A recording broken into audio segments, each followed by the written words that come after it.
Good morning po sa atin lulutuin ngayon, itlog at with kangkong sa panumagahan. At ay lalagyan natin ito ng eggs, ang kangkong na itong hiniwa at atin ito ihalo. At siyempre nandito ngayon ang sibuyas kamatis para sa pampalasa ng ating panumagahan na simple lang luto ng kangkong.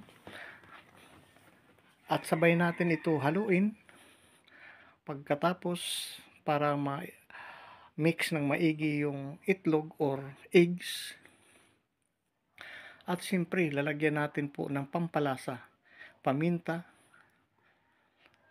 at asin at saka yung Ajinomoto para masarap ang ating masustansyang itlog at saka kangkong. Pagkatapos ay haluin ulit para madikit ang itlog. At ngayon maghanda na tayo ng kawali at saka siyempre yung oil.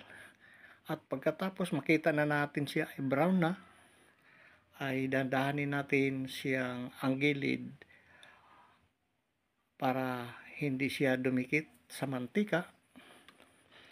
At atin ito babaliktarin nga dahan-dahan para hindi siya madurog, para maluto yung taas.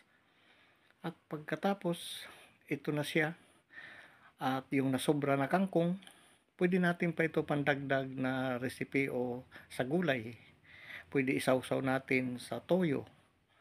At ito ang atin ngayon menu na itlog with kangkong na simpleng luto sa atin panumagahan. Masustansya at masarap pa.